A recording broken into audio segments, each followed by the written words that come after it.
कांग्रेस सदस्य आदरणीय नेता चिलका श्रेष्ठज्यू, आदरणीय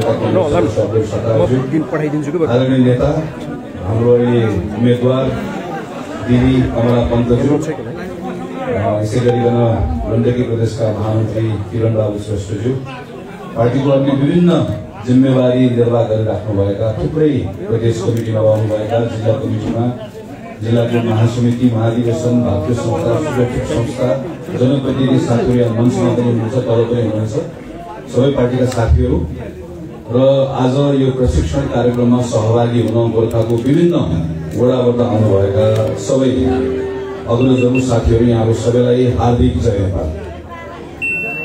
म सबैभन्दा पहिला नेपाली कांग्रेस गोर्खा जिल्ला कार्य समितिलाई यो अवसरका निम्ति हार्दिक आभार प्रकट गर्छु। एउटा नेपालीका निम्ति गोर्खा जिल्लाको सधैँभरि गोर्खा जिल्लाभन्दा बाहिरको म जस्तो एउटा व्यक्तिको लागि गोर्खा जिल्ला आउने कुराको सधैँ एउटा विशिष्ट महत्व रहन्छ। यही गोर्खा राज्यको विस्तार हुँदै जाने क्रममा नेपाल बनेको हो, जुन नेपालको हामी नेपाली नागरिक छौँ र त्यो गोर्खाको यहाँ आइसके पछाडि यहाँ यो राष्ट्र निर्माता पृथ्वीनारायण शाहलाई स्वाभाविक रूपमा सम्झनै पर्छ। त्यस कारणले गर्दा यसको महत्व छ।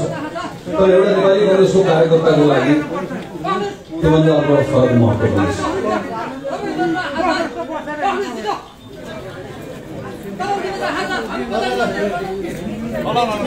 त्यसको आफ्नै महत्व छ। गोर्खा जिल्ला आइसके पछाडि अघि हामीले सम्झौँ त सबै नेताहरूलाई, ज्ञात अज्ञात शहीदहरूलाई सम्झ्यौँ। म नेताहरू र ज्ञात अज्ञात शहीदहरूलाई फेरि पटक सम्झँदै खास गरिकन यो जिल्ला आइसके पछाडि नेपाली कांग्रेसको झण्डाको मान राख्नका निम्ति हाम्रो पार्टीका संस्थापक नेताहरूले जुन पार्टी प्रारम्भ गर्नुभयो, स्थापना गर्नुभयो, त्यो पार्टीको प्रतिष्ठाको लागि, आफ्नो विचारको लागि, आफ्नो आस्थाको लागि तपाईलाई हामी खुला रूपले गोर्खा जिल्लाको सदरमुकाममा आज गाउँ गाउँबाट आएर यसरी जम्मा भएर कार्यक्रम गर्ने अवस्था बनोस् भनेर तपाईलाई मेरो स्वतन्त्रताको लागि गोर्खा जिल्लामा युद्धका नाममा, यो नाममा, त्यो नाममा हाम्रो पार्टीको साथीहरूले अनाथमा जुन जीवन गुमाउनु पर्यो, गोर्खाको माटो यति धेरै साथीको रगतले यहाँभित्र रक्त रञ्जित छ। म ती तमाम साथीहरूलाई, शहीदहरूलाई सम्झन चाहन्छु, उहाँहरूप्रति सम्मान प्रकट गर्न चाहन्छु। ती परिवारको जसले आफ्नो आफन्तहरू गुमाउनु भएको छ, त्यो परिवारको सदस्यहरूलाई सम्झन्छु, उहाँहरूप्रति सम्मान प्रकट गर्न चाहन्छु। घाइते साथीहरूलाई सम्झन चाहन्छु र सिङ्गो गोर्खाको नेपाली कांग्रेसको पार्टी पङ्क्ति जसले अत्यन्त अप्ठ्यारो समयमा पनि यो कांग्रेस यहाँ जोगायो। खास गरिकन तपाईँहरू छ साथीहरूले जस्तै गाउँ गाउँमा बसेर, वडामा, टोलमा खेदिनु भयो, तपाईँहरू कतिको सम्पत्ति क्षति भयो, कतिले यहाँबाट लखटिएर कोही पोखरा, कोही काठमाडौँ बसोबास गर्न जानु पर्यो, तर पनि तपाईँले कांग्रेस छाड्नुभयो। यो पार्टी तपाईँहरूले बचाएको। म तपाईँहरू सबैलाई एकपल्ट कोटी कोटी नमन गर्न चाहन्छु। तपाईँहरूप्रति हार्दिक सम्मान। हामीले भर्खर हाम्रो अधिवेशन सम्पन्न गरेका छौँ। सुरेन्द्र दाई यसको राम्रोसँग चर्चा गर्नुभएको छ। एउटा हामीले नारायणी किनारमा देख्यौँ, बाले खल्ली एउटा लिस्ट निकाल्नुभयो, पढ्नुभयो। अर्को बाले अस्ति प्रज्ञा प्रतिष्ठानमा सुरेन्द्र दाईले भन्नुभएको जस्तै आधा पढ्नु भएको छ, बाँकी रहेका छोराछोरीहरू बाको नजर कसमा पर्ला भनेर कुरेर बसेका छन्। हाम्रो अधिवेशनमा के हो? हाम्रो अधिवेशनमा निर्वाचन जित्नु भएको सभापति हाम्रो बादेखि हामी जस्ता छोराछोरीसम्म हात जोड्दै तपाईँहरूलाई आइदियो, हामीलाई जिताइदिनु पर्यो, हामीलाई जिताइदिनु पर्यो भने तपाईँहरूमध्ये जसले छान्नुभयो, हामीहरू निर्वाचित भएर गयौँ। हेर्दा यो सामान्य कुरा लाग्छ, तर यो सामान्य कुरा होइन। प्रजातन्त्रको सबैभन्दा महत्त्वपूर्ण कुरा भनेको अधिकारको स्रोत के हो, शक्तिको स्रोत के हो। हामी संसद बनाउँछौँ, त्यो संसदभित्र सांसदले निर्वाचित गरेर सरकार बनाउँछ, तर संसदभित्र आउने सांसदलाई कसले निर्वाचित गर्छ? तल एउटा नागरिकले निर्वाचित गर्छ। साहुको पनि एक भोट हुन्छ, मजदुरको पनि एक भोट हुन्छ, भूमिपतिको पनि एक भोट हुन्छ, सुकुम्बासीको पनि एक भोट हुन्छ। सबैसँग भोटको एउटै शक्ति हुन्छ। त्यो शक्तिको स्रोत त्यो नागरिकसँग हुन्छ, मतदातासँग हुन्छ। त्यो शक्तिको स्रोतबाट त्यहाँबाट निश्चित भएर सृजित भएर संसद बन्छ, संसदले सरकार बनाउँछ, त्यसले अदालतको प्रमुख छान्छ, त्यसले राष्ट्रपति छान्छ। प्रकारान्तरले शक्ति कोसँग हुन्छ? त्यो जनतासँग हुन्छ। हाम्रो पार्टीमा शक्ति कोसँग छ? तपाईँसँग छ। त्यो क्रियाशील सदस्यसँग छ। त्यो क्रियाशील सदस्य कसले बनायो? तपाईँले बनाउनु। तलको क्रियाशील सदस्यबाट पार्टीको साधारण सदस्य हुँदै गाउँठाउँको क्रियाशील सदस्यले छानेर वडाको प्रतिनिधि छान्यो, वडाको प्रतिनिधि छानेर अलि पछाडि क्षेत्रको प्रतिनिधि हुँदै आएर महाधिवेशन प्रतिनिधि भएर त्यो महाधिवेशन प्रतिनिधिबाट छानिएर आज हामीले जिम्मेवारी पाएका छौँ। यहाँ बस्ने ठुलो, त्यहाँ बस्ने सानो होइन। यहाँ बस्नेसँग जिम्मेवारी छ, त्यहाँ बस्नेसँग पनि जिम्मेवारी छ। जिम्मेवारीको दायरा मात्रै फरक छ। हाम्रो पार्टीमा शक्तिको स्रोत बा होइन, तल गाउँको एउटा कार्यकर्ता। तर ती पार्टीमा शक्तिको स्रोत कार्यकर्ता होइन, ती कार्यकर्ताहरू निरीह हो। यहाँ अहिले कांग्रेसको प्रशिक्षण कार्यक्रम भइरहेको छ माओले गर्दा त्यो छिमेकमा। त्यहाँ हाम्रै पार्टी, अर्को पार्टी नेपाल कम्युनिस्ट पार्टी एमालेको साथीहरूले गरिराख्नु भएको जिल्ला अधिवेशन मैले त्यहाँ भइरहेको बाहिर सुने।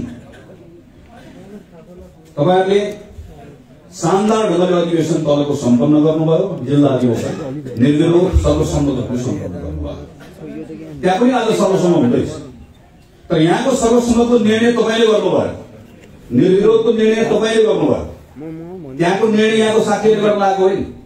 माथि पार्टीबाट एउटा निर्देशन आएको छ कि तल निर्वाचन नगर्नु भयो, आदेश आएको छ। त्यहाँ आदेश हुन्छ, यहाँ आदेश हुँदैन। तपाईले निर्णय गर्नुहुन्छ। त्यसैले प्रत्येक नेपाली कांग्रेसको साथीले यो कुरामा गौरव गर्नुपर्छ। हामी एउटा यस्तो पार्टीमा काम गरिरहेका छौं जुन पार्टीभित्रको पार्टी सभापति हामीले बनाएको, पार्टीको केन्द्रीय सदस्यहरू, पार्टीको महामन्त्री, पार्टीको सभापति, यो सबै हामीले सिर्जना गरेको मालिक हामी हो। हामी यो शक्तिको स्रोत हामी हो भन्ने कुरामा तपाईहरुले गौरव गर्नुपर्छ। हामी प्रत्येक कांग्रेसको सदस्यले गौरव गर्नुपर्छ र यो हाम्रो फरक, यो कुरा पनि बुझ्नुपर्छ। यो पटक गोर्खा जिल्लाले शानदार ढंगले आदरणीय सुरेन्द्र राई, अब्दुल सत्तार राई, चिन्काजी राई पार्टीको केन्द्रीय सदस्य यहाँबाट निर्वाचित हुनुभएको छ। गण्डकी प्रदेश चाहिँ करिब गोर्खाले कब्जा गरेको जस्तो छ। यता हेरे पनि गोर्खा, त्यता हेरे पनि गोर्खा छ। कमला दिदी अहिले मात्र उम्मेदवार, 12 गतेपछि राष्ट्रिय सभाको मान्य सांसद हो, कसैले हराउन सक्दैन। हामी शानदार ढंगले मलाई जिताएर लिएर जान्छ। यो गोर्खाले प्राप्त गरेको छ। यो प्राप्त गर्ने कुराको प्रारम्भ तपाईहरुले बडो शानदार ढंगले अधिवेशन सम्पन्न गर्नुभयो। त्यसबाट अझै यो विस्तारित हुँदै गयो र यो अधिवेशनको क्रममा मैले पनि तपाईहरुको अपार माया पाएँ। महाधिवेशन प्रतिनिधि साथीहरूले त मद्दत गर्नुभयो नै। महाधिवेशन जसले बनाउनु भयो, जो आफू प्रतिनिधि हुनुहुन्न थियो, तर तपाईहरुले आफ्नो प्रतिनिधिहरूलाई विशेष आग्रह गर्नुभयो, जोड दिनुभयो कि तपाईले पार्टीको एउटा जिम्मेवारीमा पुर्याउनका निम्ति तमाम गोर्खाली साथीहरूले जुन अपार माया प्रकट गर्नुभयो, तपाईले जुन सदिच्छा राख्नु भएको छ, आशीर्वाद दिनुभएको छ, म त्यसका निम्ति तपाईहरुप्रति कृतज्ञ छु, ऋणी छु। र अघि चिन्काजी राई, अब्दुल सत्तार राई र अन्य अग्रजहरूले भन्नुभएको जस्तै अघि किरण दाइले पनि चर्चा गर्नुभयो, जुन जिम्मेवारी मैले प्राप्त गरेको छु र जिम्मेवारीसँगै जुन चुनौतीहरू पनि सँगै आएको छ, म त्यो प्रति एकदमै सचेत छु। अगाडिको बाटो सजिलो छैन मलाई थाहा छ। म यति मात्र तपाईहरुलाई आश्वस्त यो बिन्दुमा पुर्याउन चाहन्छु। पार्टीको महामन्त्री छु, पार्टीभित्र कहिलेकाहीँ तितो मिठो हुन्छ हेर्नुहोस्। अघि भनेको जस्तो हाम्रो खुला पार्टी छ, हामी ठुलो पार्टी छौँ, हामी धेरै पुराना मानिसहरू पनि छौँ, नयाँ मानिसहरू छौँ, उमेरले पाका पनि छौँ, भर्खर नौजवानहरू पनि छौँ। घसरट हुन्छ, सङ्घर्ष हुन्छ, कहिलेकाहीँ तितो मिठो हुन्छ, कहिलेकाहीँ हाम्रो तितो मिठो चुहेर पनि बाहिर आउँदाखेरि यति कुरा निर्भर गराउनुहोस्। यो 4-4.5 वर्षको जुन समय छ, पार्टी विधानसम्म ढंगले पनि चल्छ र आदरणीय पार्टी सभापतिको नेतृत्वमा पार्टीभित्र बृहत्तर एकता कायम गराएर पनि हामी पार्टीलाई विधिसम्म ढंगले पनि चलाउँछौँ र पार्टीभित्रै सङ्घर्ष पनि गर्छौँ, सँगसँगै कतिपय कुरामा प्रश्न पनि गर्छौँ। तर कुनै पनि कुरा पार्टीभित्र पार्टीको माथिको कारणले गर्दा तल अप्ठ्यारो हुन दिने, माथिको कारणले गर्दा तलभित्र यहाँभित्र पार्टीभित्र हिजोका समस्याहरू दोहोरिन दिने कुरा केही पनि हुन दिन्नौँ। त्यसलाई व्यवस्थित लिएर जाने काम सभापतिजीको नेतृत्वभित्र हामी सबै साथीहरू त्यहाँभित्र त्यहीभित्र लड्दै, जुझ्दै, मिलाउँदै गर्दै र शक्ति निर्माण गर्दै सिङ्गो पार्टीलाई विकृत बनाउँदै लिएर जान्छौँ। यो 4 वर्ष तपाईहरु तलको साथीहरूले माथिको बारेमा धेरै गुनासो गर्ने स्थिति आउन दिन्न। यति तपाईले दिएको जिम्मेवारीको आधारमा म भन्न सक्दछु। महामन्त्रीको जिम्मेवारी पाइसके पछाडि साथीहरू जसले मत दिनुभयो, जसले शुभेच्छा प्रकट गर्नुभयो, अथवा जो पार्टीमा हुनुहुन्थ्यो स्वाभाविक रूपमा साथीहरू आउनुभयो, कार्यालयमा, घरमा खाला लगाइदिनु भयो, माला लगाइदिनु भयो, आज यहाँ गरेको जस्तै त्यसले अरू थप उत्साहित बनाएको छ। त्यो खाला माला लगाउन आउने साथीहरूको केही दिनसम्म भिडभाड चल्यो। सधैँ आइराख्ने साथीहरू, भेटघाट भइराख्ने साथीहरू हुनुहुन्थ्यो। मलाई के अनौठो लाग्यो, मैले यो बिचमा अर्को एउटा कुरा याद गरेँ। यो बिचमा मलाई काठमाडौँमा, खास गरी काठमाडौँमा रहँदै गर्दाखेरि पार्टीका साथीहरू पनि अन्य पनि जो मलाई भेटघाट गरिराख्नुहुन्छ, मलाई महामन्त्री हुनुभन्दा अगाडि जुन मायाका साथ जुन कामहरू लगाउनुहुन्थ्यो महामन्त्री भइसके पछाडि लगाउने कामहरुमा पनि मैले केही पनि भिन्नता पाएँ। भिन्नता किन पनि पाइनँ भने हामी जहाँ थियौँ त्यही नै छौँ, हाम्रो समस्याहरू जो थियो त्यही नै छ। मलाई सामान्यतया दिनमा भेटघाट गरेर सबैभन्दा बढी काम मलाई पार्टीको साथीहरू साथै लगाउने काम सबभन्दा बढी के को हुन्छ भने स्वास्थ्य क्षेत्रको हुन्छ। अस्पतालमा कोही हुन्छ त्यसको शुल्क तिर्न सकिएको हुँदैन। अस्पतालमा अपरेसनको डेट धेरै पछि पाइएको हुन्छ, तपाईले भनिदिएर हुन्छ कि भन्ने हुन्छ। कहीँ आइसियुमा बिरामी राख्नुपर्ने हुन्छ, आइसियुमा बिरामी राख्न पाइएन, त्यहाँ भनिदिएर आइसियु बिरामी राख्न पाइन्छ कि भन्ने हुन्छ। कहीँ भेन्टिलेटर पाइएन, भेन्टिलेटर राख्न पाइन्छ कि भन्ने हुन्छ। 2 दिन अगाडि मात्रै असामको एकजना बुवा आउनु भएको थियो। बुवा के भन्नुहुन्छ भने मेरो छोराको ट्युमर बढेर खुट्टा सुन्नेर यत्रो भएको छ, क्यान्सर भएको छ, मेरो छोरा बाँच्दैन, तर क्यान्सरको अलिकति मात्रै पैसा जम्मा गर्न पाए, उपचार गर्न पाए भने छोरालाई एकपल्ट लिएर असाम लिएर जाने मन छ। छोराले अन्तिम सास फेरेर असाममा फेरोस्। केटोको उमेर कति छ? जम्मा 19 वर्ष छ। पैसा तिर्न नसकेर बा आउनु भएको छ। म पहिला पनि यस्तो म प्रत्येक दिन जस्तो कोही न कोही यस्तो साथीहरू भेटिरहेको थिएँ, अहिले पनि भेटिरहेको छु। स्कुलको फी तिर्न नसकेर कोही आउनुहुन्छ। अनि म कहिले यहाँ सोच्छु, म एउटा राजनीतिक पार्टीको कार्यकर्ता भएकोले यसलाई अनौठो र अस्वाभाविक मान्ने कुरा त भएन। तर यो कसैलाई भेटेर भन्नुपर्ने विषय हो। हामीले हाम्रो पार्टी स्थापना गर्दाखेरि नै यही संकल्प गरेर गयौँ। हाम्रो पार्टीको संस्थापक नेताले यही कुरा भन्नुभएको, त्यसै कारणले गर्दा यो पार्टी बनाएको कि हाम्रो देशमा तल्लो तहमा बसेका जनतालाई अप्ठ्यारो छ, दुःख छ। बिपी कोइरालाले त सधैँ मेरो जस्तै स्वास्थ्य उपचार गर्ने अवस्था बनोस्, मेरो छोराछोरी जस्तै पढ्ने मौका सबैले प्राप्त गरोस् भनेर भन्नुभयो। हामीले पढेकोलाई पढायौँ, हामी त्यसकै निम्ति सङ्गठित पनि भयो। त्यति मात्र होइन, हाम्रो त यही कुरा संविधानमा पनि लेखेको। खासको कोही पनि पार्टीको साथी वा कोही पनि नागरिक कुनै अर्को पार्टीको साथीको घरमा गएर भन्नुपर्ने नै होइन। किन हामीले संविधानले के लेखेका छौँ भने प्रत्येक नेपाली नागरिकले आफ्नो स्वास्थ्य उपचार गर्न पाउनेछ। पैसा लगाएर उपचार गर्न नपाउने अवस्था कसैको पनि हुने छैन। प्रत्येक नेपालीले आफूले गुणस्तरीय शिक्षा निशुल्क प्राप्त गर्नेछ। प्रत्येक नेपालीले रोजगारी पाउनेछ। खाना नाना छाना नभएर कोही पनि नेपाली त्यसबाट वञ्चित हुने छैनन्। सबै कुरा संविधानमा लेखेका छन्, हामी आफैले बनाएको संविधान। र राजनीतिको मुख्य विषय पनि यही नै हुनुपर्ने हो। तर किन भएन? किनकि वर्षौं अगाडिबाट हाम्रो अगाडि मुद्दाहरू ओझेल पार्ने गरिकन ती कति ठुल्ठुला विषयहरू आए, जस्तै हाम्रो विषयलाई ओझेल पारे। माओवादीको युद्ध आयो, त्यसलाई साम्य पार्दै गर्दा हामीले फेरि शान्तिपूर्ण आन्दोलन गर्यौँ। आन्दोलन पछाडि संविधान सभाले संविधान लेख्ने कुरा हुँदै हुँदै एकपछि अर्को विषय हुँदै आएर 2074 सालमा हामीले निर्वाचन गर्यौँ।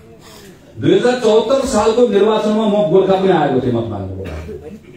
त्यो निर्वाचनमा उभिँदै गर्दा त्यो निर्वाचनको परिस्थिति परिवेश छोडिदियो एकछिनलाई।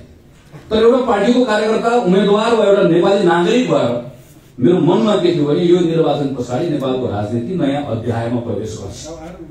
हामीले लामो समय ठुल्ठुलो राजनीति कुरा गर्यौँ। संविधान, शान्ति, युद्ध, ठुल्ठुलो कुराहरू भयो। शान्ति प्रक्रिया, संविधान सभा। तर अब जनताको वास्तविक विषयहरू नेपालको राजनीति प्रवेश गर्छ। किनकि सक्यो 74 सालमा चुनाव भयो। चुनाव हामी हार्यौँ, केही फरक परेन। नेपाल कम्युनिस्ट पार्टी जित्यो, केही फरक परेन। चुनाव एउटा पार्टी कहिले जित्छ कहिले हार्छ। तर नेपालको राजनीतिको एउटा अध्याय सकियो, एउटा नयाँ अध्याय सुरु। किनकि गाह्रो काम त सकिसकेको थियो। शान्ति प्रक्रिया करिब हामीले टुङ्ग्याएका थियौँ। संविधान निर्माण गर्ने काम हामीले टुङ्ग्याएका थियौँ। सबै अरू कुरा बन्दोबस्त गरेका थियौँ। गिरिजा प्रसाद कोइरालाको नेतृत्वमा शान्ति प्रक्रिया, सुशील कोइरालाको नेतृत्वमा संविधान निर्माणको प्रक्रिया र शेरबहादुर देउवाको नेतृत्वमा निर्वाचनको प्रक्रिया सम्पन्न गरेर नेपाल कम्युनिस्ट पार्टी निर्वाचित भएर आएको एउटा परिवेश अवस्था थियो र त्यो सजिलो बेला थियो। र अघि मैले जुन विषयको चर्चा गरेँ, नेपालको राजनीति ती दिशामा प्रवेश गर्थ्यो भन्ने मेरो अपेक्षा थियो, अनुमान थियो। आज 2078 साल, आज नेपाली कांग्रेसको नेतृत्वमा माथि सरकार छ, प्रदेशमा पनि हाम्रो नेतृत्वमा सरकार छ। यो केही पनि कुरा हुँदैन थियो। हुनुपर्छ भन्ने कांग्रेसको माग पनि थिएन। किन हामी जनताबाट निर्वाचनमा प्रतिस्पर्धा गरेर आउँदै गर्दा संघको निर्वाचन पनि हारेका थियौँ, प्रदेशको निर्वाचन पनि हारेका थियौँ।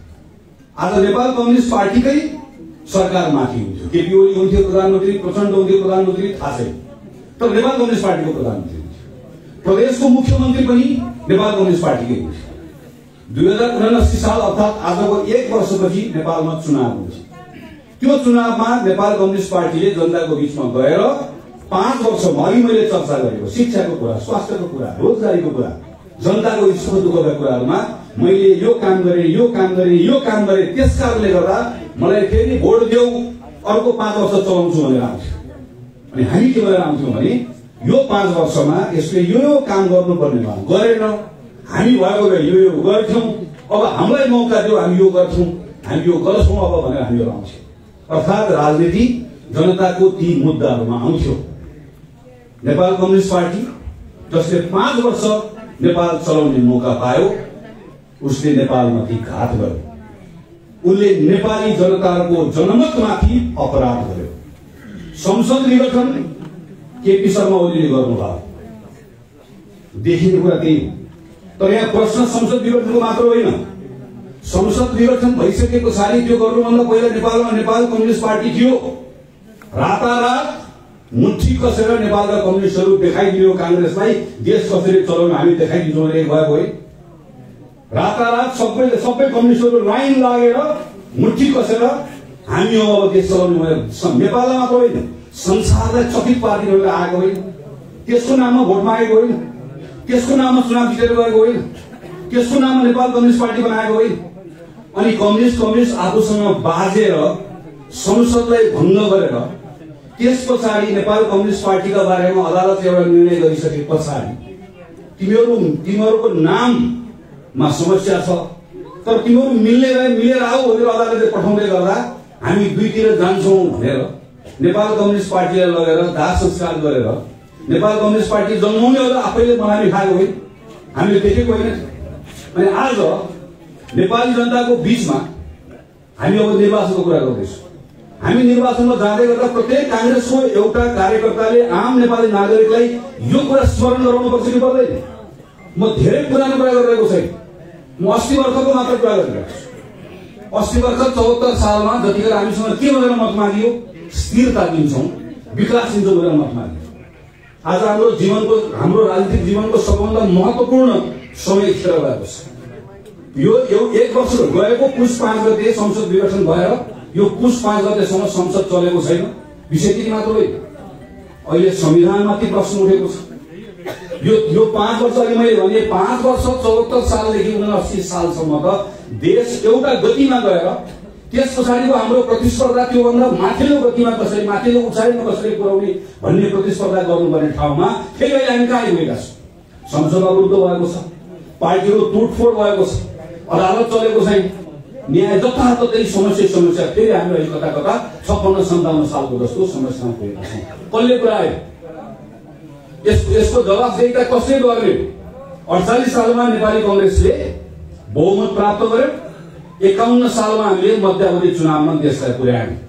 इमानदारतापूर्वक भन्नुपर्छ हामीले त्यो बेलामा बहुमतको सम्मान गर्न जानेनौं, हामी चुक्यौं। 51 मा सजाय कसले दियो? आम नेपाली जनताले दियो, मतदाताले दियो। सबैभन्दा देशको ठूलो पार्टी कांग्रेसलाई दोस्रो पार्टी बनाएर सजाय दियो।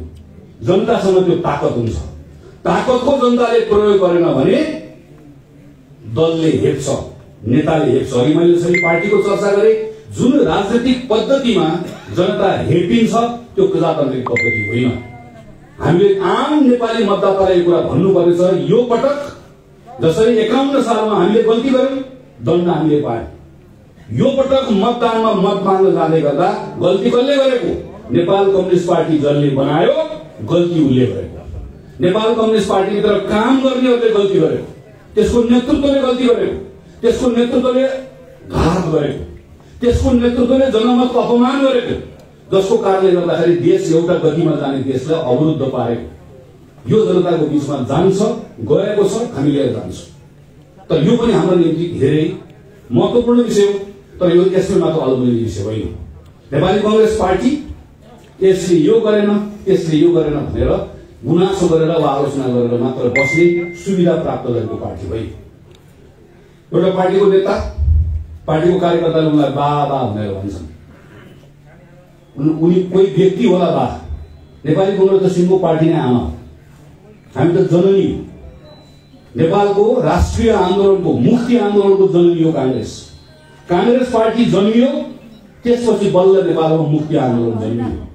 कांग्रेस पार्टी जन्मियो, त्यही कांग्रेस पार्टी नेपालमा जब हामी राष्ट्रियता भन्छौं नि, कांग्रेस पार्टी जन्मिनुभन्दा अगाडिसम्म त्यो राष्ट्रियता भन्ने भावना थियो कहाँ? आज हामी जस्तै विकास भन्छौं नि, त्यो विकास भन्ने तत्त्व थियो कहाँ जतिखेरसम्म कांग्रेस पार्टी जन्मियो? नेपाली कांग्रेसको इतिहासमा यी सबै युगीन अभिभावनाहरू पूरा गरेर आएको छ। अस्ति मात्रै भर्खरै भने जतिखेर तपाईँ सम्झनुहोस् त, गोर्खाको मलाइभन्दा बढी पीडा तपाईँलाई थाहा छ। गोर्खाको साथीहरू मैले सुरुमा भने तपाईँको कति आफन्तहरू मारिएका छन्। एउटा कस्तो बेला थियो जतिखेर गोर्खाको सदरमुकाम यसरी कार्यक्रम गर्न सकिन्थ्यो। तपाईँ फर्केर बेला गाउँ जान सक्नुहुन्थ्यो। नेपाली कांग्रेसको नेता गिरिजा प्रसाद कोइराला कैलालीको धनगढीमा कार्यक्रम गर्न गएको बेलामा गाउँमा पार्टीको साथी मारिए। झण्डा उडाउन जान चाहनुको स्थानीय प्रशासनले भने तपाईँ झण्डा उडाउन जान पाउनु, तपाईँको सुरक्षा हामी गर्न सक्दैन। अनि गिरिजा प्रसादले पछि भन्नुभयो, मैले त्यही दिन सङ्कल्प गरेँ, म कस्तो देशको भूतपूर्व प्रधानमन्त्री हो, कस्तो पार्टी सभापति हो, मेरो पार्टीको साथी भएर मारिएको कारणले गर्दा ऊ मारियो, पार्टीको साथी भएको हुनाले गर्दा ऊ मारिएको ठाउँमा गएर मैले झण्डा उडाउन पाउँदिनँ भने यो राजनीतिको अर्थ छैन। त्यसैले म नेपाललाई हिंसाको राजनीतिबाट बाहिर ल्याएर आउँछु। गिरिजा प्रसादले गर्नु गरेन, गुनासो गरेर सङ्कल्प गरे, हामी सबले साथ दियौँ, नेपालले हिंसाको राजनीतिबाट बाहिर आयो। सुशील कोइरालाले सङ्कल्प गरे, हामीले संविधान निर्माण गर्यौँ। शेरबहादुरले सङ्कल्प गरे, हामी हार्न तयार भयौँ, तर हामीले चुनाव गराएर यो संविधान जोगायौँ, यहाँ ल्याएर। आज फेरि त्यस्तै एउटा सङ्कल्प गर्ने बेला आएको छ। नेपाल कम्युनिस्ट पार्टीले ठिलठिलो पारेको यो व्यवस्था र अवस्थालाई हामीले सम्हाल्ने बेला आएको छ। हाम्रो आजको दिनमा हामी कुनै अलमलिने सुविधा कांग्रेस त छैन। हाम्रो तीनटा प्राथमिकता छ। पहिलो प्राथमिकता, हामीले यो संविधानलाई ट्र्याकमा राख्नुपर्नेछ। तल माथि फेरि अर्को हुने हामीसँग त्यो सुविधा छैन। यो संवैधानिक प्रक्रिया भङ्ग भयो भने, भत्कियो भने अर्को एउटा पुस्ता गयो फेरि नेपालको। फेरि त्यस पछाडि अर्को 10 वर्ष 15 वर्ष 20 वर्षको सङ्घर्षको बेला आउँछ। संसद पुनर्स्थापना भएको छ, तर योजनाबद्ध ढङ्गले त्यो संसदलाई चल्न दिइएको छैन। संसदलाई पङ्गु बनाउने कोसिस गरिएको छ। संसदीय व्यवस्था कामै नलाग्ने व्यवस्था भने त्यो अफासित व्यवस्था हो भन्ने चाहिँ स्थापित गर्न खोजिएको छ। म सांसद, मेरो कर्तव्य हो मेरो निर्वाचन क्षेत्रको नागरिकको प्रतिनिधित्व गरेर त्यो संसदभित्र उभिने, बोल्ने, कानुन बनाउने। अहिले भर्खरै बस्दै गर्दा सभापतिजीले मलाई नागरिकताको विधेयकका सन्दर्भमा कोही एकजनाले यहाँ भनेर प्रश्न भएको छ भनेर भन्नुभएको छ। आमाका नाममा नागरिकता पाउनुपर्ने थुप्रै छोराछोरीहरू छन् जसको कामलाई हामीले अन्तिम अवस्थामा पुर्याएर राखेका छौँ। संसदबाट त्यसलाई पारित गर्न चाहन्छु। यस्ता दर्जनौं कुरा छन् संसदबाट पारित गर्न चाहन्छु। तर संसदलाई बन्द बनाएर, संसदलाई बाँधेर, संसद चल्न नदिएर नेपाल कम्युनिस्ट पार्टीको अध्यक्ष पूर्व प्रधानमन्त्री केपी शर्मा ओली गाउँ डुलेर हिँड्नु भएको छ। कांग्रेसले कि अब नेपालको कम्युनिस्ट पार्टी एमालेसँग वार्ता संवाद गरेर तत्काल काहीँ मिलाउन सकिने कुरा सब मिलाएर हामी सरकार चलाउने पार्टी हो, काहीँ झुक्नुपर्छ झुक्छौँ, काहीँ विनम्र हुनुपर्छ विनम्र हुन्छ, हामीले केही कुरा गर्न मिल्ने कुरा छ गर्छौँ पनि, हामी संसद चलाउने कुराको सन्दर्भमा। तर हात्ती किन्यौ हात्ती पनि किन्यौ, झोला किन्यौ झोला पनि किन्यौ। अब हात्ती झोलामा आल भनेर जबरजस्ती गरेर सकिँदैन। त्यो बेलामा जनताको बिचमा जानुपर्छ र भन्नुपर्छ, जनतालाई सुसूचित गर्नुपर्छ, तिमी यहाँ चोकमा चौतारामा आएर बोल्ने होइन। प्रत्येक सांसदलाई, चाहे मलाई होस् चाहे केपी ओलीलाई होस्, पहिला संसद खोल, त्यहाँ गएर बोल, अनि मात्र चोक र चौतारामा हो। तिमीलाई हाम्रो जिल्लामा आएर बोल्ने सुविधा छैन, अनुमति छैन भनेर नागरिकले भन्ने अवस्थामा पुर्याउनुपर्छ। होइन भने सांसद बनेको छौँ हामी, तलब भत्ता आएकै छ, संसद गयो, घन्टी बज्यो, मुर्दाबाद मुर्दाबाद भन्यो, के बोलाइ भनेको पनि थाहा छैन। ठुलो नेताहरू सब लाज मानेर यसो टाउको कमाउँदै त्यो मुर्दाबाद भनेर भन्ने हिम्मत पनि छैन। छेउछेउबाट भाएका छन्। अनि पनि त्यसपछि गएर अलिक बुढाबुढी खालका चाहिँ आएर चल्दैन भनेको छ, चलेन, आएपछि सक्यो। संसदले यसरी पङ्गु बनाएको, बन्द बनाएको यो अवस्था लगातार अर्को 1 वर्ष तल यसरी दियो। अर्को मन्त्रीसम्म चुनाव गराउनु छ, 1 वर्ष संसद चलाउनु छ, अनि 1 वर्ष यसरी संसद बनाइ यसरी अवरोधको अवस्थामा पुर्याइयो, यत्तिकै राखियो भने 1 वर्ष पछाडि यही नेपाल कम्युनिस्ट पार्टी एमाले फेरि जनताको बिचमा गएर के भन्ने हो भने हामीले भने होइन संसद चल्दैन भने होइन, चल्यो त भनेर उसैले भन्यो। हामी त्यसको लागि कुरेर बस्नु होइन। कि छलफल संवाद हुन्छ र केही निष्कर्ष निस्कन्छ, होइन भने भण्डाफोर हुन्छ, जनताको बिचमा जाने हो, बताउने हो र त्यो बिचबाट संसदमा फर्कन बाध्य बनाउने हो। हेर्नुहोस् अदालत कस्तो बनाएको छ। अदालत अहिले न्यायालयको हालत के छ? आज अहिले सबै हेर्दै गर्दा त मुद्दाहरू यसो भएको देखिन्छ, तर बाहिरबाट देखिएको जस्तो छैन। अब केही दिन यतिकै अदालतको अवस्था रह्यो भने लामो त्यहाँ न्यायाधीशहरू आफै आन्दोलनमा हुनुहुन्छ, न्यायाधीशहरू प्रधान न्यायाधीशहरू बसिसक्ने अवस्था छैन, बसिराख्नु भएको छैन। प्रत्येक दिन नेपाल बारले 1 घण्टा 1.5 घण्टा अदालतमा नाराबाजी गरिरहेको छ। जम्मा 1.5-2 घण्टा मात्र अदालत बस्छ। जिल्लाको अदालत प्रभावित छ, केन्द्रको अदालत प्रभावित छ।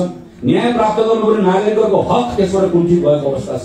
यस्तो बेलामा नेपाली कांग्रेस पार्टीको कर्तव्य हो, हाम्रो धर्म हो, यो बेलामा हामीले अदालतलाई, न्यायालयलाई यो अहिलेको अप्ठ्यारोबाट बाहिर निकाल्नु पर्नेछ।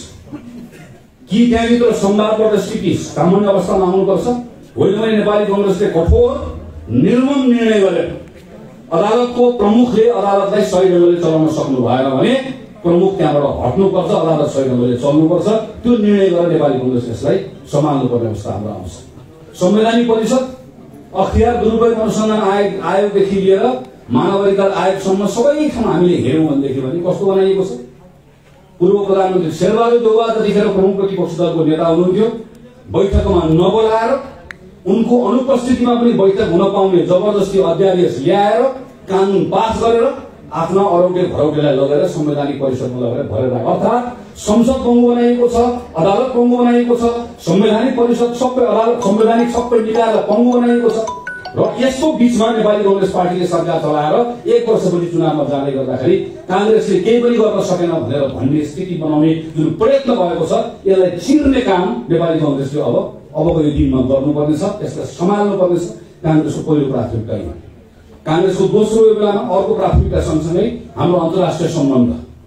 यो बेलामा नेपालले आफ्ना मित्र राष्ट्रहरूसँग आफ्नो मित्र राष्ट्र सबै मित्र राष्ट्रहरूसँगको सम्बन्ध कुनै उत्तेजनामा आएर पनि होइन, नेपाल आफ्नो राष्ट्रिय हितलाई कहीँ कतै सम्झौता गरेर पनि होइन।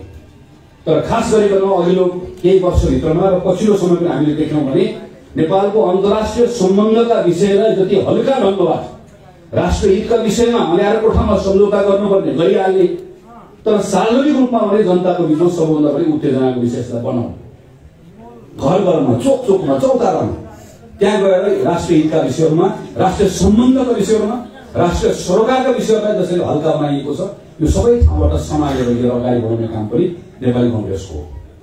स्वास्थ्यको कारणले गर्दा, खास गरिकन कोभिडको कारणले गर्दा गएको 2 वर्ष स्वास्थ्यको क्षेत्रमा जुन ठूलो मार पर्यो, स्वास्थ्यको क्षेत्रमा परेको मारको कारणले गर्दा गैर स्वास्थ्य क्षेत्रमा जुन मार परेको छ, त्यसबाट थुप्रै नेपाली जनताहरू अहिले एक प्रकारले थला परेको अवस्था छ। साना किसानहरू थला परेको अवस्था छ।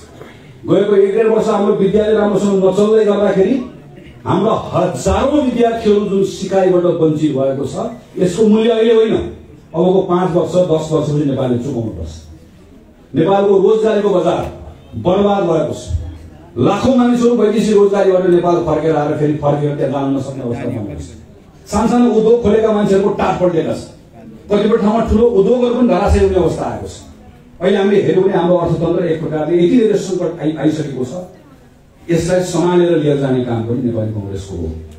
यी 3टा कुराहरू हामीले सम्हालेर अबको 1 वर्षभित्रमा संविधानलाई ट्र्याकमा राख्ने, संसद अदालत सबलाई ठिक बनाउने, वैदेशिक सम्बन्धलाई सन्तुलित बनाउने र हाम्रो अर्थतन्त्रलाई यहाँभित्र देखिएका जुन कालो बादल छ यसलाई हटाएर ठिक बनाएर जनतालाई धेरै ठूलो कुरा गर्न नसके पनि सानसानो राहत दिएर भए पनि, अलिअलि सम्हालेर भए पनि, थोरै ठिक बनाएर भए पनि देशलाई चुनावमा लिएर गएर ठिक ट्र्याकमा लिएर जाने कांग्रेसको काम हो।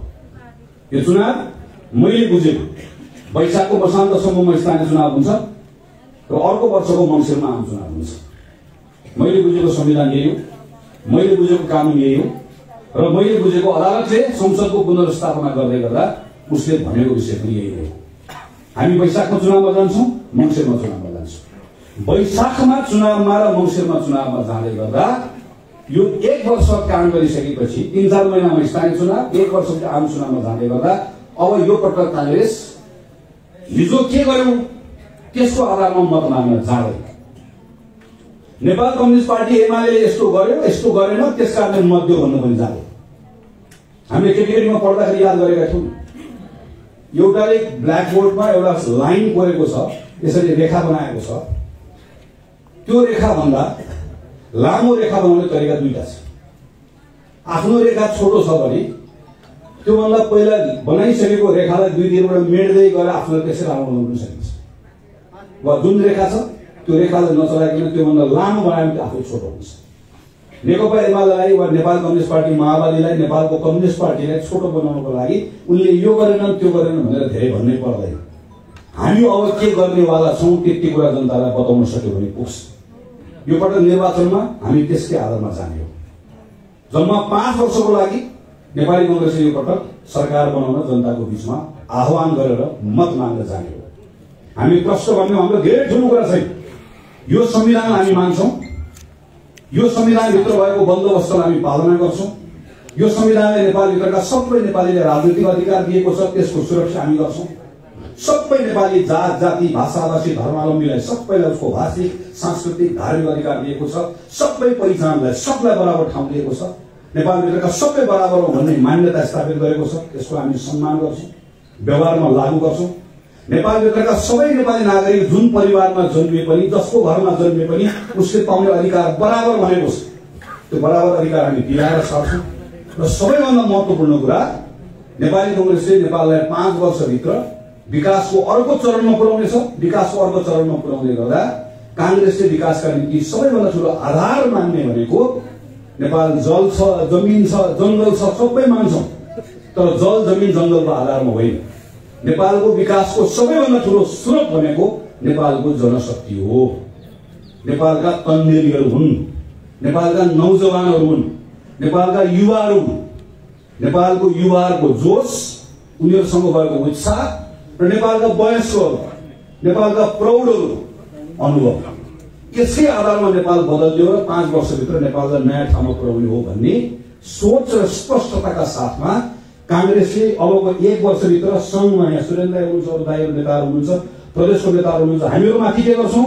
हामीहरू 1 वर्षभित्र मैले भने हामी त हाम्रो नेता आदरणीय नेता सभापति शेरबहादुर देउवा पार्टी सभापति हुनुहुन्छ, पार्टी सभापति प्रधानमन्त्री पनि हुनुहुन्छ।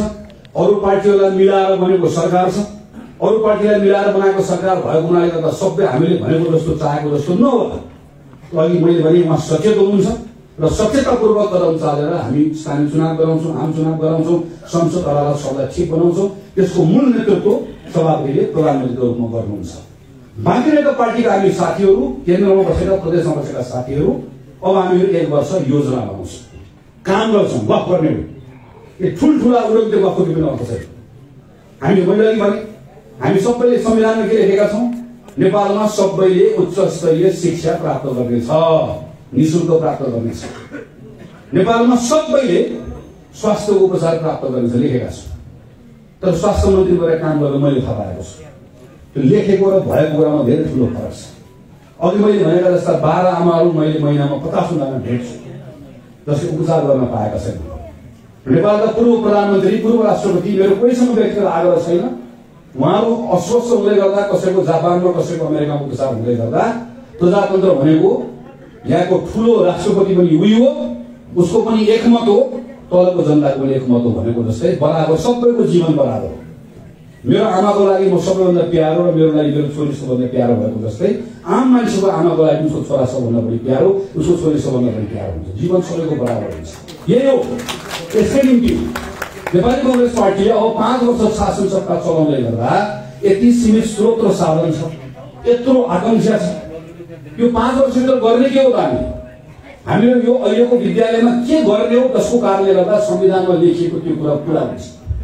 हामीले हाम्रो स्वास्थ्य प्रणालीमा के गर्ने हो? कुन कुन नियम कानुन बदल्ने हो? नयाँ पैसा बाहिरबाट ल्याउने हो कि भएको पैसा अन्ततिर लाने हो कि गर्ने के हो? भन्न सजिलो छ, गर्न गाह्रो छ, किनकि क्षमता चाहिने हो। हामी जम्मा करिब 10 खरब रुपियाँ हामी देशको ढुकुटीमा, खुद्रुकेमा प्रत्येक वर्ष यो वर्ष हामी उठाउँछौँ। कसरी उठाउँछौँ?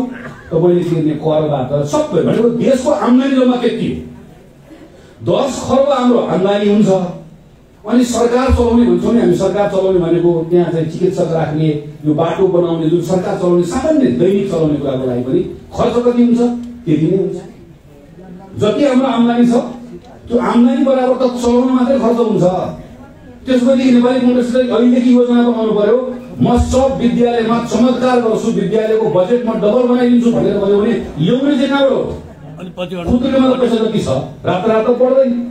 कम्युनिस्ट पार्टीको नेताले आएर भन्न सक्छ, देखाइदियो घर कसको जोत्ने, घर कसको पोत्नेको, जग्गा कसको जोत्नेको, बाटो कसको हाँक्नेको नारा लाग्यो। पहिला 4 तोला सुन पनि सुनेको। हामी त काङ्ग्रेस हो नि, हामी त सोच्नु पर्यो। किनकि त्यो ढुकुटीमा जति पैसा छ, त्यो ढुकुटीमा पैसा भएको आधारमा हामीसँग जुन क्षमता छ, राज्यको क्षमता छ, त्यसको आधारमा मैले यो गर्छ। जसको अस्ति हेर्नु हामीले मैले बनाएर आएको योजना नेपालमा 7 वर्षभित्रमा नेपालको स्वास्थ्य प्रणालीमा के गर्न सकिन्छ, कसरी गर्न सकिन्छ, खास गरेर जनशक्ति कसरी बनाउने हो भनेर म स्वास्थ्य मन्त्री हुँदै बनाउँदै आएको योजना। पूर्व प्रधानमन्त्री केपी शर्मा ओलीले आधा मात्र पढ्नुभयो, अझ आधा मात्र बुझ्नुभयो, आधा मात्र गर्नुभयो। पढे आधा, बुझे आधा, गरे आधा, अन्तिममा के गर्नुभयो? गिनिज बुकमा नाम लेखाउने भनेर टिङ बटन थिचेर 300 करोड अस्पताल उद्घाटन गर्नुभयो। बन्ने बेलामा एउटा बन्यो, एउटा पनि बन्यो। गफ दिन सजिलो हो, गर्ने कसरी भन्ने कुराको तयारी गरिएन भने भोलि हामी पनि डुब्नेवाला। त्यसले हामी माथि भएका मानिसहरू गर्ने कसरी हो भन्ने कुराको तयारी गर्छौँ। 5 वर्षभित्रमा कसरी गर्ने एउटा कुराको तयारी गर्छौँ। किनकि यो अहिलेको अवस्था सामान्य तयारीबाट हुनेवाला छैन। हेर्नुहोस्, प्रत्येक दिन करिब 2000-2500 3000 केटा र केटी बाहिर काम गर्न जान्छन्। नेपालबाट मलेसिया जान्छन्, इजरायल जान्छन्, भारत जान्छन्, गोर्खाबाट पनि टन्न गएका छन्। छैन, कतार गएका छन्, मलेसिया गएका छन्। तपाईँको घर परिवारका मानिसहरू तिनले गएर त्यहाँ मेहनत गर्छन्, काम गर्छन्, पैसा कमाउँछन्। त्यो पैसा नेपाल पठाउँछ। नेपाल आजको दिनमा चलेको जम्मा यो एउटा धन्दाबाट हो। त्यो पैसा नेपाल पठाएपछि नेपालको ब्याङ्कमा त्यो पैसा जम्मा हुन्छ। त्यो पैसा जम्मा भइसके पछाडि त्यो पैसाबाट नेपालले बाहिर जाँदा सामान किन्छ। 100 रुपियाँको व्यापार गर्दा नेपालले अहिले 93 रुपियाँको सामान बाहिरबाट किन्छ, 7 रुपियाँको सामान बेच्छ। तपाईँ यसो कसो याद गर्नुहोस् त। तपाईँसँग 100 रुपियाँ छ, 100 रुपियाँमा तपाईँको दैनिक चलाउनलाई तपाईँले 100 रुपियाँ पाउनु साथ 93 रुपियाँको किन्नुहुन्छ, 7 रुपियाँको बेच्नुहुन्छ। तर त्यस अब तपाईँलाई 100 रुपियाँ आउनु छोड्यो के हुन्छ? तपाईँको भोलिपल्ट भोको परिहाल्नुहुन्छ। त्यो 100 रुपियाँ कसले पठाइदिइरहेको छ? त्यो खानीमा काम गर्ने भाइ बहिनीले पठाइरहेका छन्। भारतमा काम गर्ने छोरीहरूले छोराहरूले पठाएका छन्। त्यो 100 रुपियाँ तलमाथि भयो, चौपट भइहाल्छ। हामी किन्न चाहिँ के किन्छौँ? हामी यो लगाउने लुगा पनि किन्छौँ, यो बोल्ने माइक पनि किन्छौँ, यो फोन पनि किन्छौँ, यो पानीको बाहिरको बोतल पनि किन्छौँ। हामी अहिले बेलुका घरमा खाने तरकारी पनि किन्छौँ। आज बेलुका साथीहरूले कुखुरा खुवाउनु पनि त्यो पनि किन्छौँ। हामी किन्न लागि के पनि छैन। हामी दुध, दही, हामी अन्डा, हामी मासु, तरकारी, फलफुल, चामलदेखि लिएर हामी तपाईँले हामीले लगाउने सामान्य कपडादेखि लिएर नेपालले किन्न लागि विषय के पनि छैन। यसरी हेर्नु कस्तो देश हो हाम्रो। केटा र केटीलाई बाहिर काम गर्न पठाउने, तिनले कमाएको पैसाबाट सबै कुरा किन्ने, अनि त्यो किनेको कुरामा बिचमा गएर ढाक राख्ने, अनि ढाक राखेर केही पैसा कर उठाउने, अनि त्यो कर खुद्रेमा जम्मा गरेपछि नेताले आएर ढाक भाषण गरेर भन्ने मेरो पार्टी चुनाव जित्यो भने तिम्रो वृद्ध भत्ता दोब्बर बनाइदिन्छु भन्ने भाषण गर्ने। त युवाले ताली बजाउने। युवाले अतोपत्तै पाएको छैन। त्यो युवाले अतोपत्तै के पाएको छैन भने त्यो वृद्ध भत्ता 2 गुणा होइन 5 गुणा बनाउनु, 10 गुणा बनाउनु। तर वृद्ध भत्ता 10 गुणा बनाउँछु भन्नेलाई उनले प्रश्न के सोध्ने हो भने वृद्ध भत्ता 10 गुणा बनाउनु वा 2 गुणा बनाउनुका निम्ति तिम्रो खुद्रेमा पैसा चाहिँ कहाँबाट आइरहेको छ? त्यो खुद्रेमा आएको पैसा उद्योग खुलेको छ। नेपालभित्र कहीँ कसैले रोजगारी पाएर आएको छ कि केटा र केटी बाहिर गएर आएको छ? केटा र केटी बाहिर गएर आएको छ। त्यो केटा र केटी बाहिर गएर आउने कुरा पनि अनन्तकालसम्म भएर केही पनि फरक पर्दैन थियो। किन अनन्तकालसम्म हुन सक्दैन भने अब अर्को 15 वर्ष मात्रै नेपालले केटा र केटी बाहिर पठाउन सक्छ। किनकि 15 वर्ष मात्रै नेपालको जनसङ्ख्यामा बाहिर काम गर्न जाने केटा र केटी बाँकी रहनेवाला छन्। अब त्यसपछि हाम्रो के हुन्छ जस्तो म उमेरमा अब 15 वर्षपछि 60 वर्ष पुगेको जस्तै हाम्रो देश पनि बुढो हुन्छ। देश बुढो हुँदै गर्दा देशमा अब हामी जस्तो सुरेन्द्र बुढो हुन्छ, म हुन्छु, कमलाले हामी हुँदै जान्छौँ। अर्थात् वृद्धहरूको जनसङ्ख्या बढ्दै जान्छ। नेपालमा अब युवाको जनसङ्ख्या बढ्दैन। सबै देश यस्तै हो, नेपाल पनि यस्तै। यस्तो अवस्थामा अब नेपाली कांग्रेस पार्टीले अबको 5 वर्ष देश जिम्मा लियो र भन्ने हो तल माथि कहीँ जान दिनु, दायाँ बायाँ के हुन दिनु। हामी संविधानमा लेखिएको हक अधिकार पनि दिन्छौं र यो चक्र जुन छ कि केटाकेटी बाहिर काम गर्न जाने तिनको पैसाले देश चल्ने यो चक्रलाई हामीहरू तोड्छौं। यो जिम्मेवारी हामीलाई दिनुस् भनेर हामी पूरा तयारी गर्छौं। 5 वर्ष देश कसरी चलाउने सबै कुरा तयारी गर्छौं। देशभित्रको उद्योग धन्दा कसरी ठिक बनाउने यसको तयारी गर्छौं। देशको अर्थतन्त्र ठिक कसरी यसको तयारी गर्छौं। हामीले अघि मैले भने चामलदेखि दाल भात सबै कुरा किनेर खानुपर्ने कुरालाई देशकै उत्पादनले कसरी पुर्याउने त्यसको तयारी गर्छौं।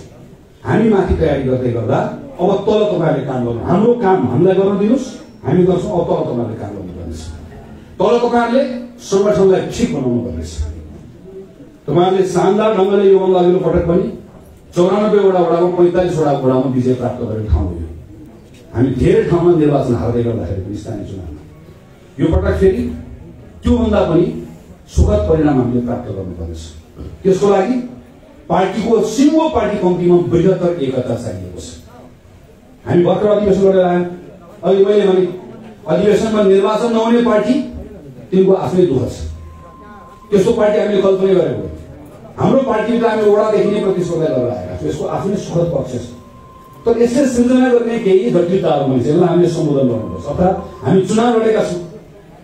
सभापतिको चुनाव नभए पनि उपसभापतिको भएको छ, क्षेत्रको भएको छ, प्रदेशको भएको छ, महाधिवेशनको भएको छ। कोही चुनाव जितेका छौँ। कारण पार्टीभित्र चुनाव जित्नु भनेको हार्नेको पार्टीको साथी। म सभापतिलाई धन्यवाद दिन चाहन्छु अरू नेताहरूलाई। तपाईहरुले मैले सोधे अघि तपाईहरुले अधिवेशनको लगत्तै सुरु गर्नुभयो। पार्टीमा प्रतिस्पर्धा गरेको सबै साथीहरूलाई बोलाएर बृहत्तर समीक्षा गर्नुभएको छ, छलफल गर्नुभएको छ। यो सबभन्दा महत्त्वपूर्ण कुरा। अधिवेशन सम्पन्न भएपछि तपाईले वडामा पनि मेरो आग्रह छ, तपाईलाई क्षेत्रमा पनि आग्रह छ, प्रदेशमा पनि आग्रह छ। प्रतिस्पर्धाभित्र कोही साथीले जिम्मा पुग्या, कोही हार्दै, कोही जित्दै।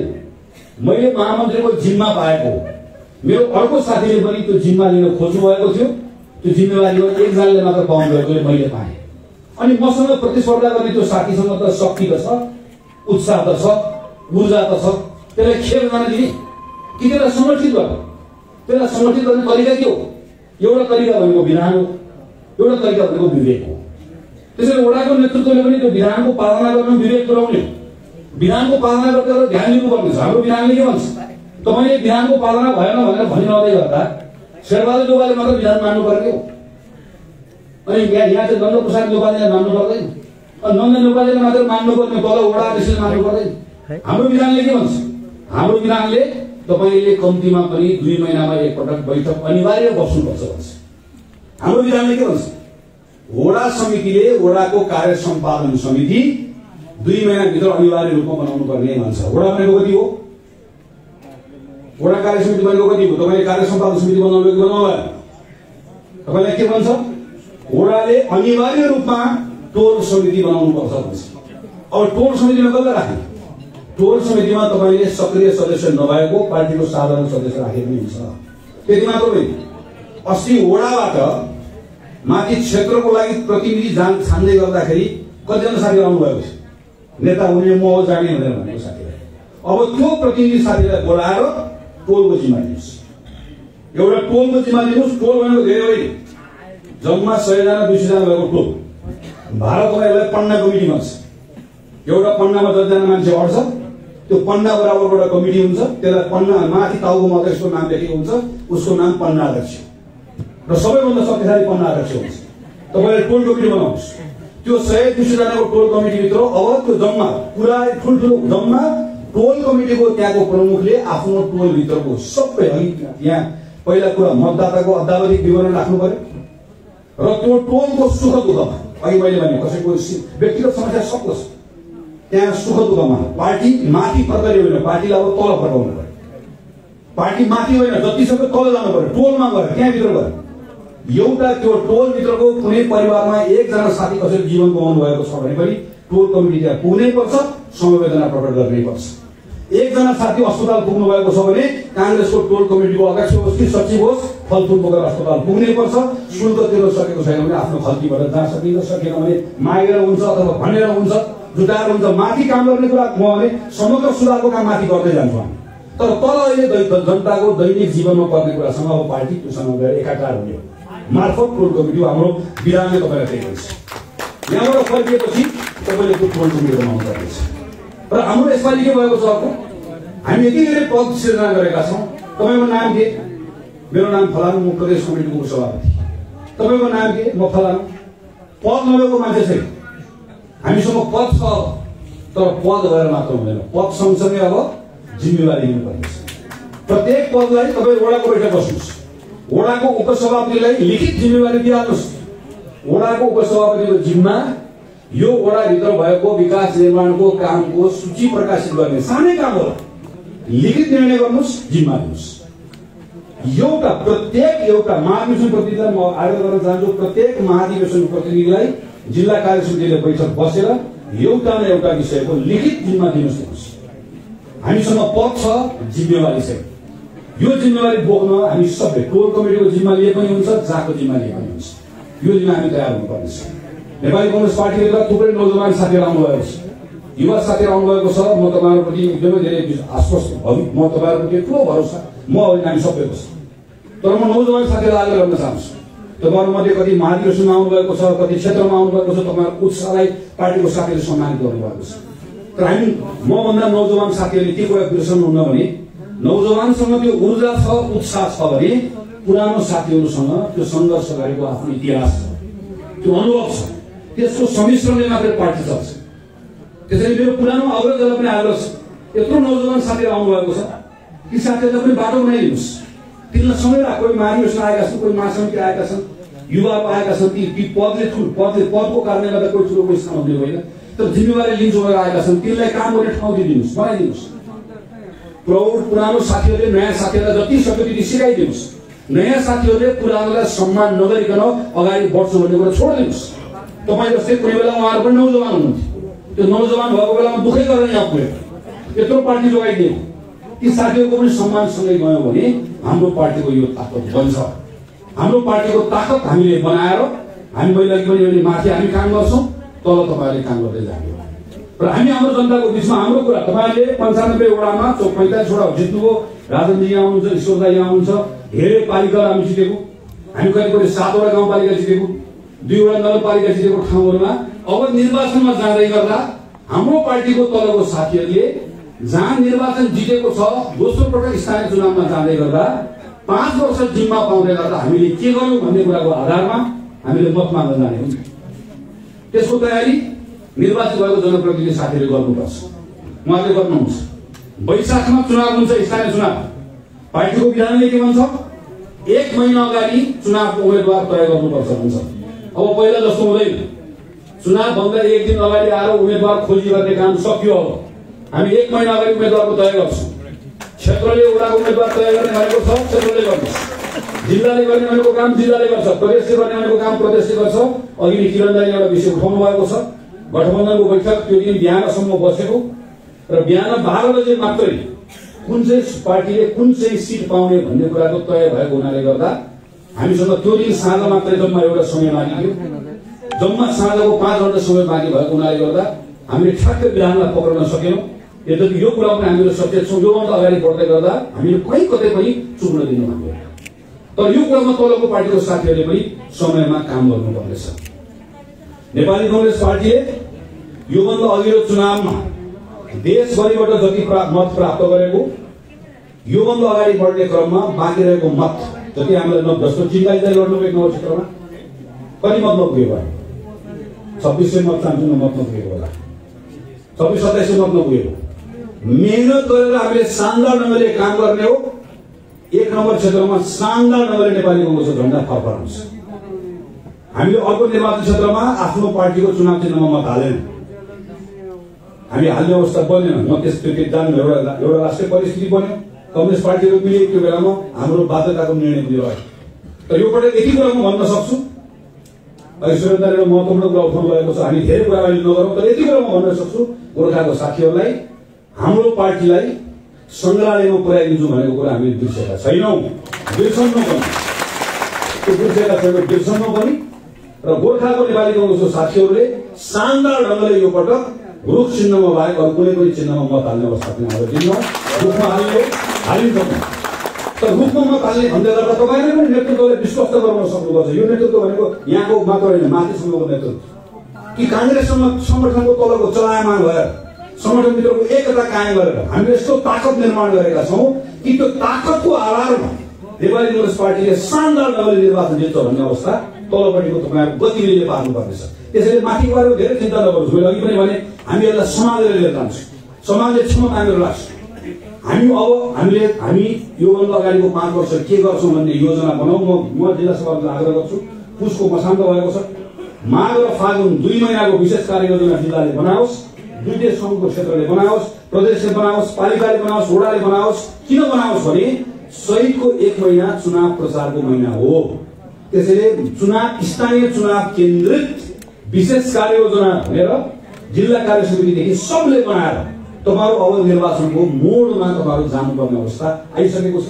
माथिबाट बनाएर तलसम्म जाने हामी पनि माथि केन्द्रमा छलफल गरिरहेका छौं। तल जानुस्, जनताको बीचमा जानुस्, हाम्रो कुरा हामी के हौं भन्ने कुरा प्रश्न। कांग्रेस चाहिने बेलामा कम बोल्छ, आफ्नो बारेमा बोल्नु पर्यो भने चाहिँ जहाँ पनि गएर बोल्छ, आफ्नो साथीको बारेमा लेख्नु पर्यो भने सामाजिक सञ्जालमा गएर जे पनि लेख्छ।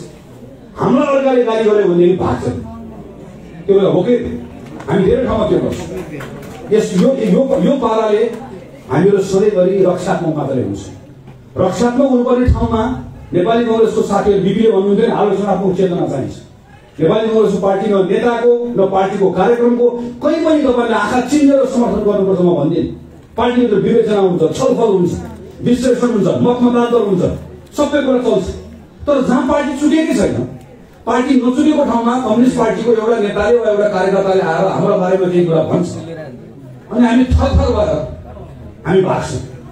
किन हाम्रो बारेमा उसले भनिदिन्छ अनि हामीलाई हो भन्ने लाग्छ। म एउटा उदाहरण दिन्छु।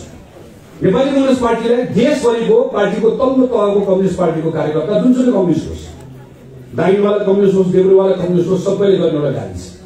कांग्रेस पार्टीलाई उद्योग बेचुवा पार्टी। तपाईको यहाँ पनि एउटा उद्योग सबलाई। अनि म यसो हेर्छु, अस्ति भर्खर मात्र पनि केपीओलीले कुनै भाषण भनेको सुनिरहेको थिएँ। हामी कांग्रेस जस्तो उद्योग बेचुवा होइन। अनि तमाम देशभरिको कांग्रेसले के लाग्छ भने हो कि भन्ने लाग्छ। 48 सालमा गिरिजा प्रसाद कोइराला प्रधानमन्त्री हुँदै गर्दा अघि मैले भने 10 खरब रुपियाँ अहिले नेपालले राजस्वबाट उठाउँछ। त्यति बेला जम्मा 12 अरब रुपियाँ उठ्थ्यो। कति? 12 अरब जम्मा मात्र। त्यो 12 अरब रुपियाँ उठ्दै गर्दा 1 अरब रुपियाँ सरकारले चलाएको उद्योगको घाटा मात्रै थियो। सरकारले चलाएको उद्योगको घाटा मात्रै त्यो 12 अरब रुपियाँ मध्ये 1 अरब रुपियाँ त्यहाँ जान्थ्यो। हाम्रो हालत त्यो थियो। नेपाल मात्र होइन, संसारभरिको देशले त्यो बेलामा अनुभव के गर्यो भने उद्योग धन्दा भनेको त सरकारले चलाएर चल्दो रहेछ, जुत्ता सरकारले बनाउने होइन रहेछ, चुरोट सरकारले बनाउने होइन रहेछ, सरकारले नीति बनाउने रहेछ। यसरी पो हो रहेछ सोच्नुहोस्। र हामीले के गर्यौं? हामीले हाम्रो उद्योगहरूलाई निजी क्षेत्रलाई दियौं। ठीक, त्यो निजी क्षेत्रलाई म एउटा उदाहरण मात्र दिन्छु। बाँसबारी छाला जुत्ता कारखाना सरकारले चलाउँथ्यो, निजी क्षेत्रलाई दियो। अहिले बाँसबारी छाला जुत्ता कारखाना बेच्ने कांग्रेस भन्छ। अहिले नेपालमा कति करोड जुत्ता उत्पादन हुन्छ? नेपालको अहिले जुत्ता उत्पादन गर्न सक्ने क्षमता वर्षको 17 करोड जोड। 17 करोड जोड अहिले उत्पादन कति भयो? सबै निजी क्षेत्रबाट अहिले उत्पादन कति भइरहेको छ? 3.5 करोड जोड। नेपालमा टोटल हामीलाई कति चाहिन्छ? 9 करोड जोड। 6 करोड अहिले पनि बाहिरबाट आउँछ। सरकारी नीति ठीक भयो भने बाहिरबाट आउने जुत्ता कम गरेर नेपालको उत्पादन बढ्छ। नेपालको उत्पादन बढ्यो भने तल पशुपालन गर्ने किसानहरूको पनि उन्नति हुन्छ। सानो उदाहरण मात्र। आज हामी यति हजारौं मान्छे बाँसबारी छाला जुत्ता कारखानाले दिएको भन्दा हजारौं गुणा बढी मान्छे जुत्ता उद्योगमा अहिले काम गर्छ। ठीक, तर नेपाली कङ्ग्रेस पार्टीले के गाली खान्छ? यो उद्योग बेच्ने भने गाली खान्छ। तर नेपाली कङ्ग्रेस पार्टीको साथीले शोकमा उत्रिएर एउटा कम्युनिस्ट पार्टीको कुनै पनि नेतालाई के भनेर प्रश्न गर्दैन भने यदि कांग्रेसले उद्योग बेच्ने कुरा गलत हो भने तिम्रो पार्टीले यति पटक सरकार चलायो, किन प्रचण्ड प्रधानमन्त्री हुँदै गर्दा एउटा पनि उद्योग खुल्यो? किन एउटा पनि उद्योग मानव नेपाल धर्म खनाल वा केपीओलीले खोल्नु भयो? कि बाबुराम भट्टराई कुनै पनि एउटा कम्युनिस्ट पार्टीको एउटा पनि नेताले नेपालमा एउटा पनि सरकारले एउटा उद्योग किन खोलेन? बाँसबारी छाला जुत्ता कारखाना बेच्ने कुरा गलत थियो भने सरकारले अर्को छाला जुत्ता उद्योग किन खोलेन? जनकपुर चुरोट कारखाना नचलाउने कुराको निर्णय गलत थियो भने सरकारले अर्को चुरोट कारखाना किन खोलेन? किनकि सरकार चलाउनेलाई थाहा छ, ढुकुटीमा भएको पैसा उनीहरूलाई थाहा छ, ढुकुटीको पैसा बुझ्नेलाई थाहा छ, उद्योग सरकारले चलाउने होइन। तर उनीहरूले बाहिर कहिले भन्न छाडे, उद्योग बेच्ने काङ्ग्रेस भन्न कहिले छाडेन। किन? काङ्ग्रेसको कुनै पनि कार्यकर्ताले कहिले पनि प्रश्न गरेन। अब काङ्ग्रेसको कार्यकर्ता उठ्छ, बोल्छ, प्रश्न गर्छ। 12 अरब रुपियाँ जम्मा राजस्व हुँदै गर्दा नेपाली कांग्रेस पार्टीले स्वास्थ्य चौकी विद्यालय खोल्ने काम सुरु गर्यो। सरकारले 51 सालमा मैले भने कांग्रेसले गल्ती गर्यो, मध्यावधिमा गयो। मनमोहन अधिकारी प्रधानमन्त्री भएर आउनुभयो। मनमोहन अधिकारी प्रधानमन्त्री भएर जब गीता प्रसादले मनमोहन अधिकारीलाई सिंहदरबारको खुतुरुको चाबी दिनुभयो र मनमोहन बाले जब ढोका खोले, खुतुरुको ढोका खोलेर चाबी खोलेर हेर्दै गर्दा त सिंहदरबारको खुतुरुको पैसा कति 3 वर्षमा बढेर 12 अरब बढेर 3 वर्षभित्रमा त्यो पैसा 36 अरब भयो। अनि 36 अरब पैसा पनि छ, उद्योगको घाटा पनि जोड्नु परेको छैन। अनि मनमोहन अधिकारीले के भन्नुभयो? म बुढाबुढीलाई 100 रुपियाँ दिन्छु। राम्रो गर्नु। त्यो 100 रुपियाँ बढाएर कति भएको छ? 4000 भएको छ। 100 रुपियाँ सुरु हो, ठिक। तर यति मात्र सोच्नुहोस्, त्यो 36 अरब रुपियाँको ठाउँमा नेपाली कांग्रेसले त पञ्चायतबाट जम्मा 12 अरब रुपियाँ पाएको, 30 वर्षको पञ्चायतबाट 12 अरब पाएको कांग्रेसले 3 वर्षभित्रमा 36 अरब रुपियाँ पुर्यायो। त्यो 12 अरब रुपियाँ कांग्रेसको नेतृत्वको सरकारले घटाएर 7 अरब 8 अरब बनाएर ढुकुटीमा जम्मा गरेको भए बाले कहाँबाट ल्याएर अरू बाहरूलाई 100 रुपियाँ दिन्थे? त्यो ढुकुटीको पैसा कहाँबाट आयो? हामी कहिले सोचेनौँ। हामी वृद्ध भत्ता अनुसार भाग्यौँ। हामीले कहिले गरेर दावा गरेन, कहिले गरेर हाम्रो भनेर भनेन। अहिले म एनसीसी को प्रसङ्ग आउँदै गर्दा यस्तै बाबुराम भट्टराईको पालामा सुरु भएको एनसीसी को बारेमा सबैभन्दा महत्त्वपूर्ण निर्णय गरेको केपी ओलीको सरकार, जुन केपी ओलीको सरकारको उपप्रधानमन्त्री स्वयं भीम रावल हुनुहुन्थ्यो। त्यो सरकारपछि आएको प्रचण्डको सरकार, जुन प्रचण्डको सरकारको मन्त्रीमा आफै थिए, जसले अर्को 3टा निर्णय गर्यो। त्यसपछि आएको शेरबहादुरको सरकार, जसले त्यसकै निरन्तरता दियो। त्यसपछि आएको केपी ओलीको सरकार, जसले यो विषयलाई संसदमा ल्याउनुपर्छ भनेर निर्णय गर्यो। यो विषय संसदमा आएपछि के हुन्छ? कांग्रेसले यसमा राष्ट्रिय समझदारी निर्माण गर्छु भनेर भनेको छ, गरेर मात्र यसलाई पारित गर्छ, छुट्टै विषय छ। तर आज एउटा कम्युनिस्ट पार्टीको कार्यकर्ताले एमसीसी भन्छ, कांग्रेसको मान्छे उठेर भागिहाल्छ। कहाँ लाग्छ, कहाँ लाग्छ? पढ्दै भन्दैन। तिम्रो बाले निर्णय किन गरेको? सोध्दैन। त्यो निर्णय किन गर्यो? नेपालको राष्ट्रिय हितमा थिएन भनेदेखि भने यत्रो निर्णयको जबको निर्णय तिम्रो सरकारले किन गर्यो? हिजो त्यही प्रचण्डको सरकारले किन गरेको? म आफै त्यसको मन्त्री थिएँ। केपी ओली भीमराव भएको सरकारले किन गरेको? बाबुरामको सरकारले किन गरेको? सबै कम्युनिस्ट पार्टीको सरकार भएको हो त। हामी भन्दैन, सोध्दैनौँ। मैले केवल उदाहरण मात्रै दिएँ। यस्ता कैयौँ उदाहरणहरू छन्। त्यसैले म आदरणीय पार्टीको साथीहरूलाई आग्रह गर्न चाहन्छु, म तपाईँलाई एकपल्ट फेरि सोच्नको लागि आग्रह गर्न चाहन्छु। यहाँबाट फर्केर पुरुषोत्तम राई आउनुभएको छ, भोलि दिन विश्वकर्मा अरू हाम्रो बद्री पाण्डे, हाम्रो दिल्ली थुप्रै साथीहरू हुनुहुन्छ जसले तपाईँहरूलाई प्रशिक्षित गर्नुहुन्छ। यो प्रशिक्षण लिएर गइसके पछाडि मेरो तपाईँहरूसँग टुङ्ग्याउँछु मेरो आग्रह छ।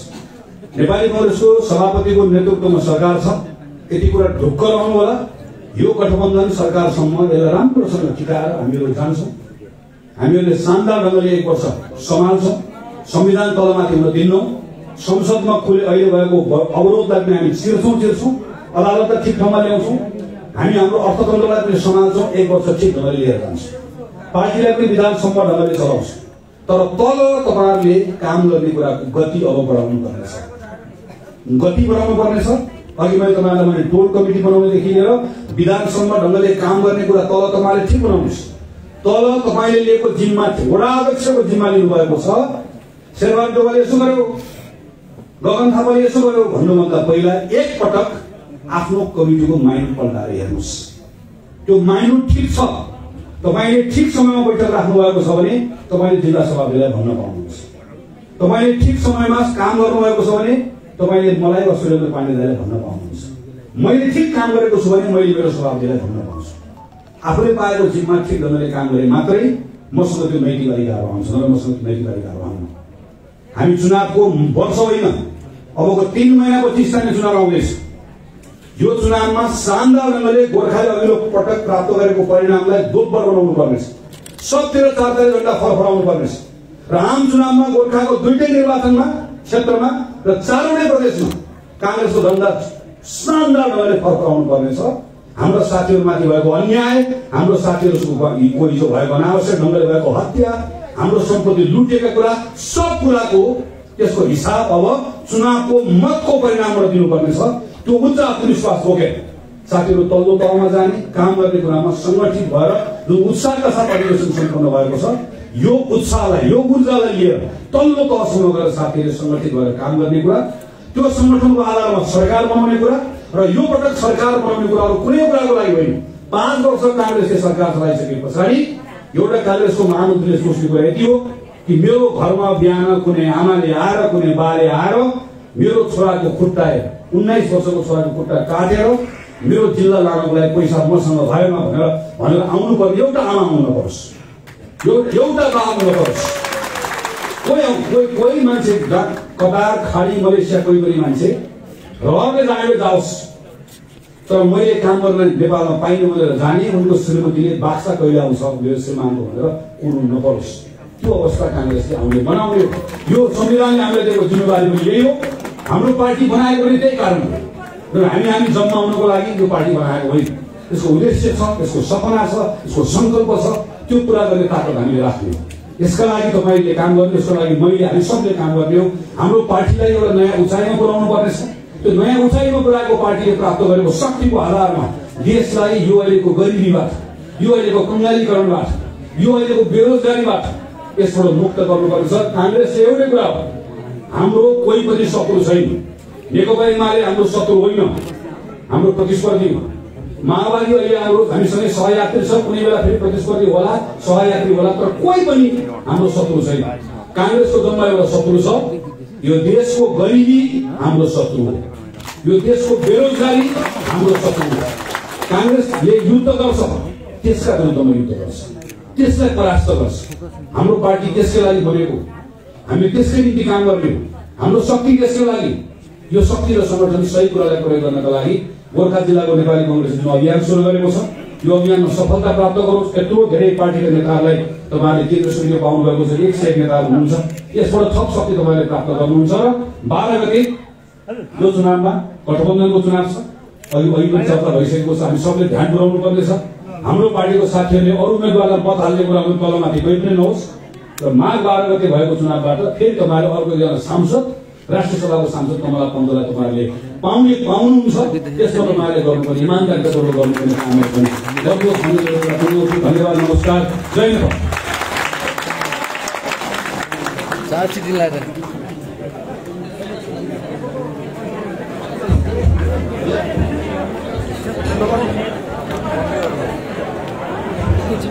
आदरणीय साथीहरु, हामीले